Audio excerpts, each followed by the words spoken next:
que vivemos é realmente maravilhoso. Um mundo cheio de beleza, grandeza e mistério.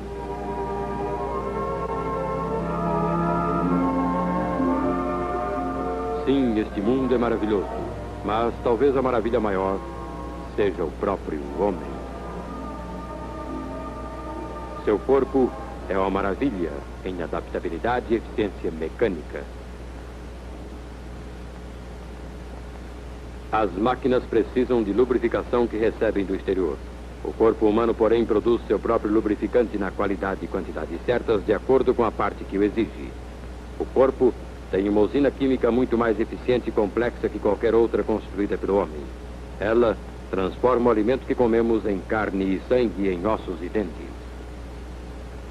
E o corpo tem um sistema de aquecimento, uma fornalha viva que mantemos diariamente com o combustível do nosso alimento. Ao combinar-se com oxigênio, este combustível fornece calor e energia para toda a máquina corporal. Um termostato automático conserva a nossa temperatura numa média de 37 graus centígrados, exceto quando o organismo precisa de uma temperatura maior para combater enfermidades. Ainda mais maravilhoso é o olho humano. A máquina fotográfica é o invento humano que mais se assemelha ao olho, parece com ele de muitos modos. E isto se dá com qualquer máquina fotográfica, por menor que seja, como a que se pode carregar no bolso do colete, ou com a gigantesca máquina usada para fotografar detalhes do lançamento de uma nave espacial. Em ambos os casos, há uma lente, que no desenho e no funcionamento é semelhante ao olho humano. Quando a lente é focalizada sobre um objeto a determinada distância, e se modifica essa distância, o objeto torna-se embaçado, o que exige nova focalização na lente. Na máquina fotográfica, esta focalização tem que ser feita à mão, mas no olho é automática. Músculos fortes modificam a focalização milhares de vezes em cada dia sem que pensemos nisso. E os quadros que o olho nos oferece não são em preto e branco, mas coloridos. E não são fixos, mas têm movimento. E não são quadros mudos, mas sonoros.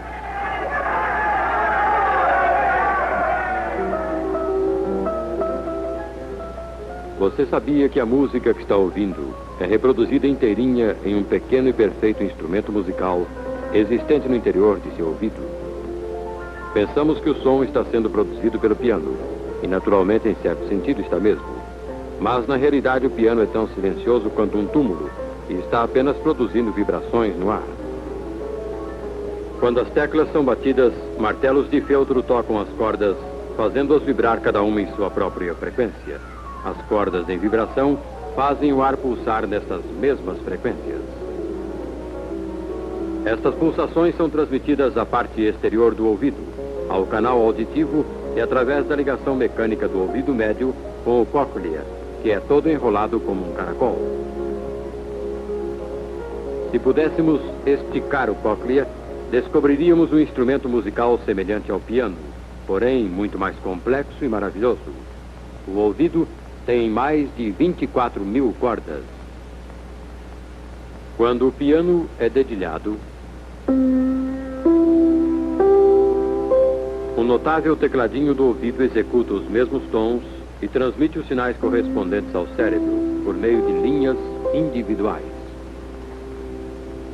O ouvido exterior opera no ar, mas o cóclea contém um líquido. A transmissão de som do ar a um líquido é um dos problemas mais difíceis que a ciência conhece, mas no ouvido, contudo, este problema é resolvido de modo admirável pela precisão mecânica do ouvido médio, com seus 2 diafragmas e os 3 ossos de união, que possuem a exata força de alavanca requerida. No ouvido, esses ossos minúsculos, os ossículos, são a coisa justamente certa para a função que devem desempenhar. Eles têm um tamanho certo que não pode variar do berço ao túmulo. Estes são os ossos reais do ouvido de um adulto e de uma criança. Será um simples acaso o fato de serem os únicos ossos no corpo de um nenê que já estão plenamente desenvolvidos quando se dá o nascimento? O ouvido é um dos mais eficientes detetores de som conhecidos pelo homem. capaz de ouvir o troar de um canhão ou sussurrar de folhas. E em condições ideais, até mesmo o som das pisadas de um gato. Cientistas do campo da engenharia acústica têm projetado salas especiais onde se pode estudar a admirável sensibilidade do ouvido humano. Prismas de lã de vidro absorvem sons neles incidentes. Protegido contra ruídos externos, pode-se ouvir coisa que nunca se ouviu antes. O som das moléculas do ar batendo nos tímpanos.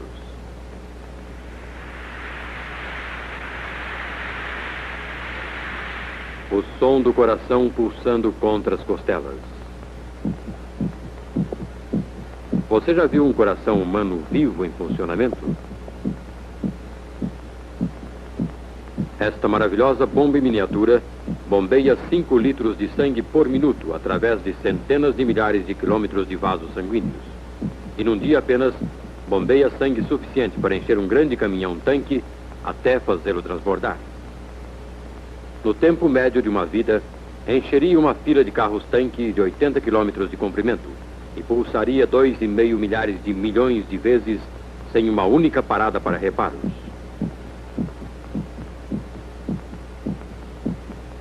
Você alguma vez já procurou imaginar o que se passa no cérebro de um pombo-correio?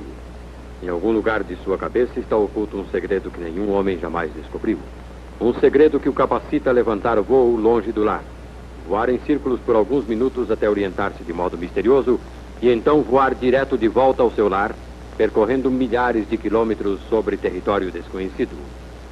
Por causa dessa misteriosa capacidade que tem o pombo de voltar ao seu lugar de origem, a criação de pombos tornou-se uma distração muito divulgada.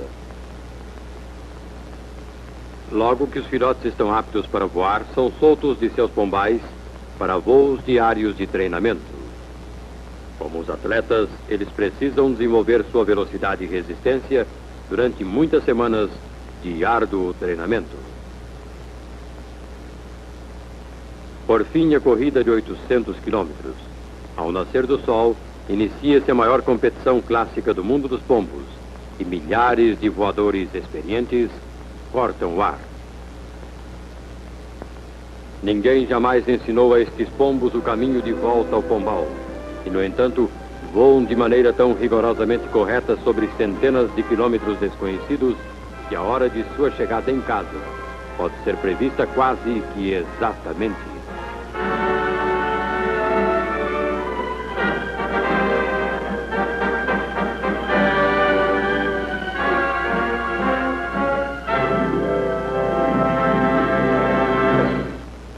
Mas os pombos comparados a esse tarambola das praias do Pacífico são voadores de pequeno raio de ação. Ele vive e procria no leste da Sibéria e do Alasca, mas passa o inverno nas ilhas havaianas. No fim do verão, as aves adultas realizam a longa viagem migratória voando 3.000 quilômetros sobre mar aberto.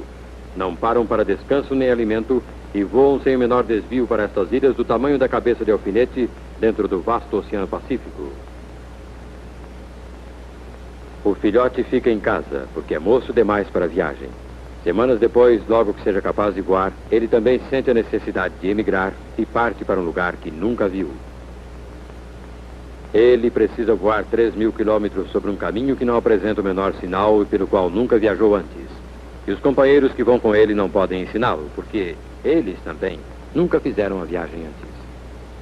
Qual a força que impede Tarambola a partir para um lugar que nunca viu? Imagine o que aconteceria se perdesse o rumo e não conseguisse alcançar estas pequeninas ilhas.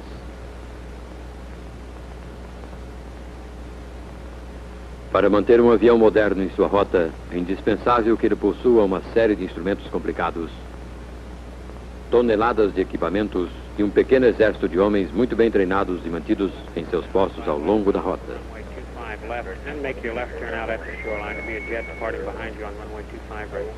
On 16 Bravo, I wanted you to fly westbound over 25 left. However, now that you started the left turn, continue the left turn out now. VFR midfield left turn and American. E contudo, há nesta cabecinha alguma coisa que o homem com todo o seu engenho não pode imitar.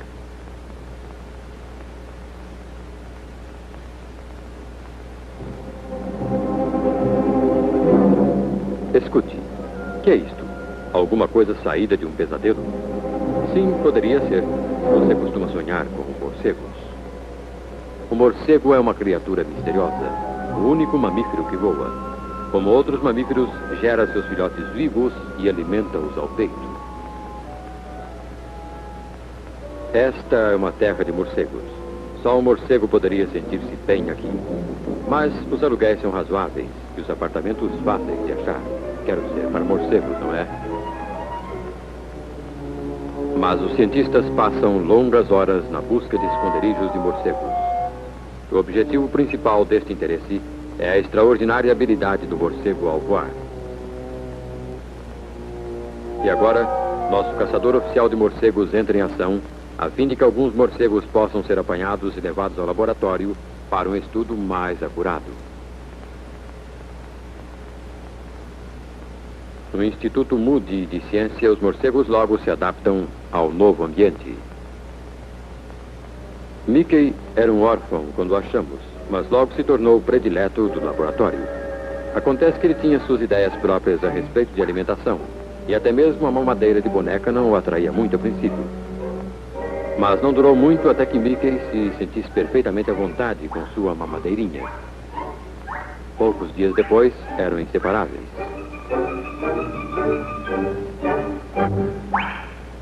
Mas a vida num laboratório de ciência não é só chupar mamadeira. Há trabalho para ser feito, mesmo para morcego. Estes morcegos nunca serviram no exército, mas sabem o que é uma corrida com obstáculos. As asas abertas excedem de muito o espaço existente entre as barras, e só uma manobra muito hábil lhes permitiria voar por entre elas. Ao soltar o morcego, fazemos figa e torcemos para que ele faça o que afirmam os livros. Agora, observem isto. Os morcegos não são cegos. Têm olhos e podem enxergar. Mas a razão do sucesso em evitar obstáculos não está em sua capacidade de enxergar.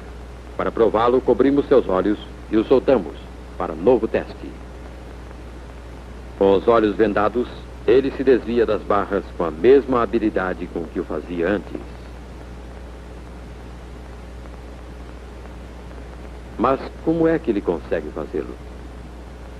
Bem, a ciência sabe que os morcegos emitem uns sons esquisitos ao voar que não podem ser captados por um microfone comum. Estão muito além do alcance de um ouvido humano. Mas um amplificador especial de alta frequência, sintonizado a 32 mil ciclos por segundo, no caso particular deste morcego, transforma esses sons inaudíveis em sons que podemos ouvir. Os ouvidos do morcego são extremamente sensíveis aos sons agudos. Surge então a pergunta: seriam os próprios gritos do morcego sinais capazes de guiá-lo em voo? Bem, amarremos a boca do morcego, de modo que não possa emitir tais sons, e vejamos o que acontece.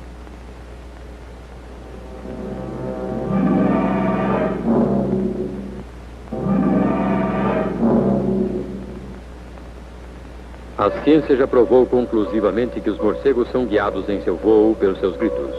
E isso é verdadeiramente uma espécie de radar. O radar inventado pelo homem exige toneladas de equipamento e um grande número de pessoas para o seu manejo. Mas o morcego carrega seu espantoso radar em sua cabecinha. Radar que o dirige com segurança através da escuridão intensa das cavernas e o impede de esbarrar em obstáculos que não vê, ou com milhares de outros morcegos que voam na mesma escuridão. Onde conseguiu o morcego esse equipamento tão maravilhoso? Obviamente, isso tudo faz parte de um plano inteligente. Mas da inteligência de quem? Do morcego?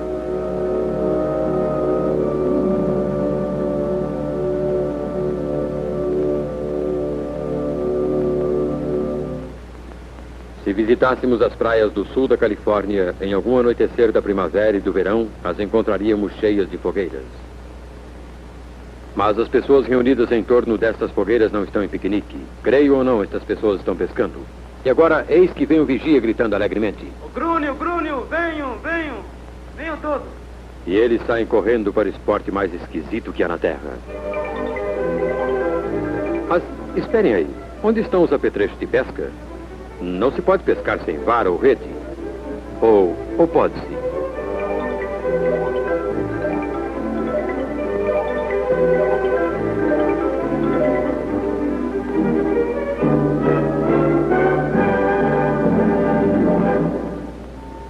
Peixe fora da água.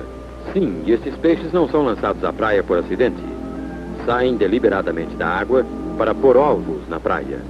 É o único peixe do mundo que desova em terra.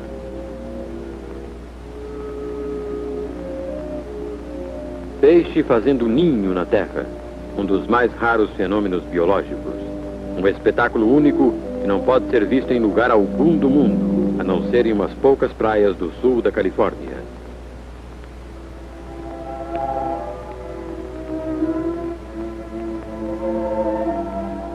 A fêmea cava na areia, começando com a cauda, e põe seus ovos. Fecundados os ovos, começa uma desesperada luta pela sobrevivência. Se ela perder a próxima onda, tem pouca possibilidade de sobreviver.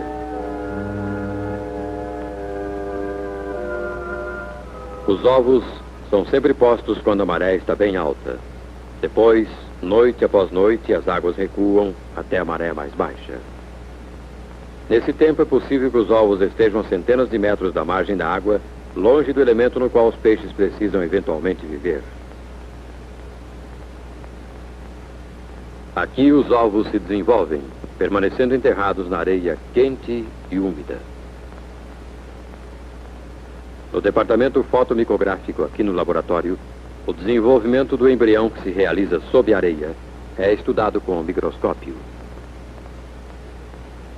Estes ovos foram fecundados há apenas alguns segundos e agora um deles está sendo preparado para observação.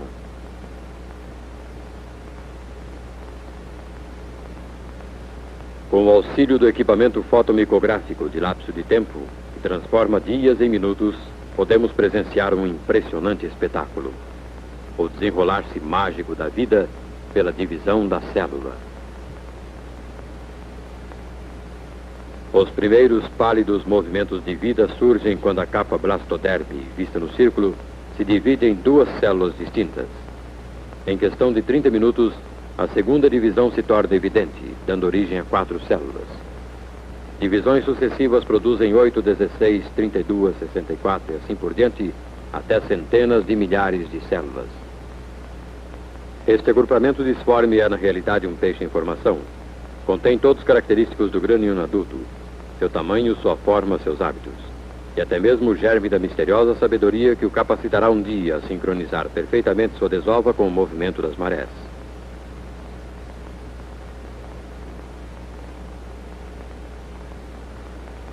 Os primeiros traços reconhecíveis são a cabeça e os olhos. E a primeira ação do peixe, controlada por seus músculos recém-formados, é revelada pela máquina fotográfica de lapso de tempo como uma série de movimentos convulsivos. A cabeça e os olhos são vistos agora com mais clareza. E no lado oposto do ovo começa a formar-se a cauda.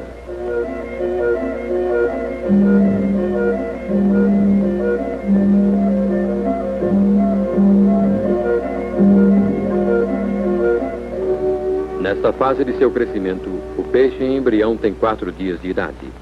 A cabeça e os olhos estão bem formados agora, e o coração simples pode ser visto já trabalhando.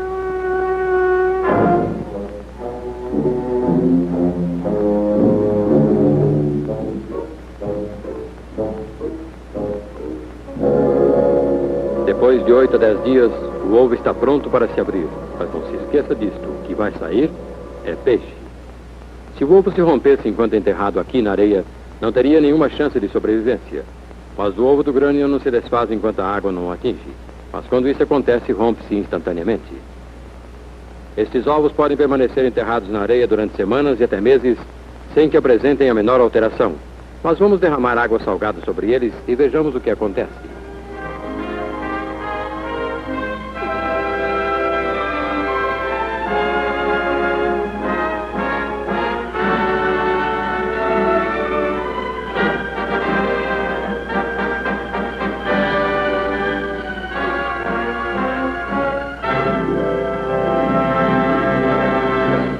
Este misterioso rompimento do ovo está tão intimamente ligado ao movimento das marés como a própria desova.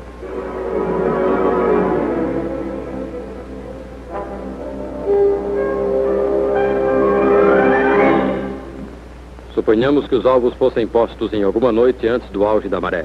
A maré mais alta da noite seguinte os arrastaria e os exporia aos seus inimigos. Ou se eles fossem postos numa noite muito depois da maré alta, seriam arrastados pela maré crescente justamente poucas noites mais tarde, antes de terem oportunidade de desenvolvimento.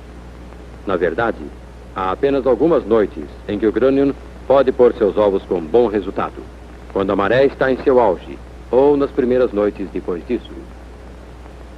A fêmea precisa não somente escolher a noite, mas também a hora exata dessa noite. Mesmo que pusesse seus ovos na noite certa, mas quando a maré ainda está subindo, seriam levados pela própria água. Ou se esperasse demais, após o auge da maré, e pusesse os ovos durante o recesso da maré, eles seriam arrastados e destruídos pela maré crescente da noite seguinte. Somente durante esta hora mágica podem os ovos ser postos onde se desenvolverão com segurança. Nenhum capitão pode dirigir seu navio com segurança sem o conhecimento das marés. Mas o grânion possui um conhecimento muitíssimo melhor das marés do que o mais experiente marinheiro e pode aproveitar estas marés em seu próprio proveito e, por meio delas, preservar sua própria vida e a de seus rebentos.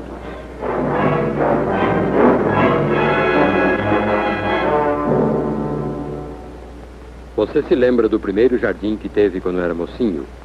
Você plantava sementes e as cobria tão cuidadosamente.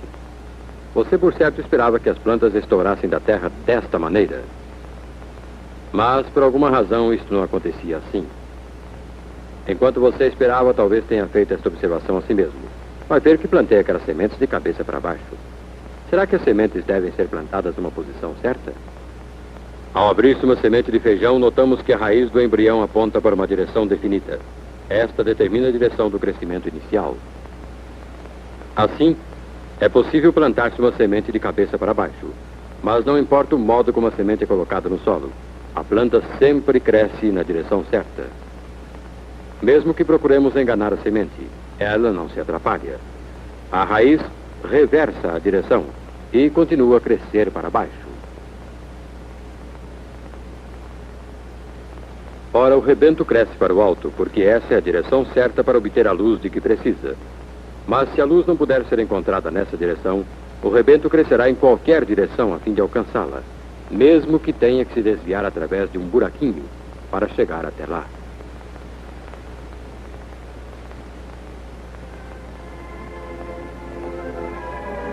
Você alguma vez já parou para pensar nas forças que operam numa simples árvore?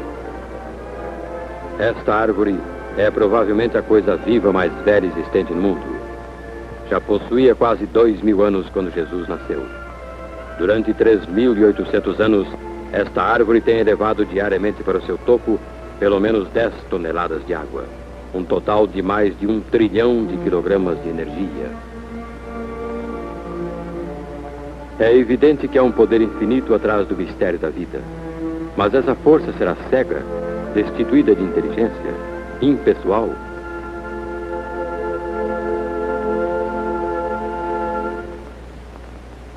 Bem, você tem pensado nisso, não tem? Isto é muito natural, mas não fique constrangido. Isto é uma boa coisa. É bom de vez em quando pensar-se em coisas assim. De onde viemos? Por que estamos aqui? E para onde vamos? Agora, sobre essa questão de origem, de onde viemos, sem dúvida você já formou sua opinião. Vamos analisar este assunto deste modo. Suponha que você nunca viu nem ouviu falar de um relógio. Mas um dia você acha um relógio e fica logo intrigado com a sua aparência e o som esquisito que ele produz. Se você for como quase todos nós, não demorará para tirar a tampa, procurando descobrir o que é que produz aquele tic-tac. E agora você fica ainda mais intrigado diante das complicadas maravilhas desse mecanismo. Se você for observador, notará logo que há uma ligação bem clara entre o movimento dos ponteiros e a passagem do tempo. Irá concluir que é um objeto muito útil. Bem, agora é a vez de explicar a origem do relógio. Você poderia adotar a teoria que ele apareceu por acaso. Principalmente se quiser convencer-se que o relógio não pertencia a ninguém. Você poderia dizer que os átomos e moléculas das várias peças se juntaram por acidente. Mas o raciocínio mais simples lhe diria que alguém fez essas peças e alguém as reuniu para um determinado fim. E a respeito daquele olho com seu foco automático, ou daquele pequenino instrumento musical dentro do ouvido humano, ou daquele coração com sua capacidade interminável de trabalho, ou do morcego com seu radar mágico, será que tudo isso é produto de um acaso cego? Você sabe, quando a gente enfrenta essas perguntas, há apenas 2 pontos de vista a escolher. Ou tudo isso aconteceu por acaso, ou é resultado de projetos e planos. Você poderia apenas encolher os ombros e dizer, é questão de opinião pessoal, e deixar tudo assim. Você poderia, mas o fato é que este assunto afeta vitalmente toda a sua vida. Ele determinará como você pensa e vive. Afinal, se o homem é apenas um acidente, então ele não tem responsabilidade alguma, a não ser aquela que a si mesmo se impõe. Não há para ele outra lei senão a da conveniência e do desejo. E quando isso acontece, quando as pessoas pensam e vivem de acordo com essa filosofia, resulta o caos. Por outro lado, se existe um plano, existe um planejador. Se existe criação, existe um criador. Existe um Deus. Você sabe, não é difícil crer num Deus. É a coisa mais simples e mais lógica do mundo. Parece que algumas pessoas estão honestamente confusas devido ao labirinto de argumentos contraditórios. Tentam deixar as coisas mais difíceis. Para alguns, o problema se complica quando se preocupam em descobrir quem é o dono do relógio. Em outras palavras, crer em Deus traz responsabilidade. E eles não a querem assumir. Não querem que lhes digam o que é certo ou errado, como viver e agir, nem mesmo Deus que os criou. E como existem hoje tantas pessoas neste mundo vivendo e agindo como se não houvesse Deus, não admira que o mundo esteja nessa confusão. Ao ver o resultado da descrença no mundo atual, não é exagerado afirmar-se que a única esperança para o mundo como um todo, ou para você como indivíduo, é fé em Deus.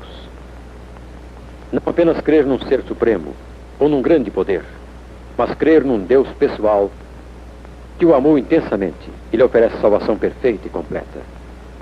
Porque Deus amou o mundo de tal maneira que deu seu Filho unigênito para que todo aquele que nele crê não pereça, mas tenha a vida eterna.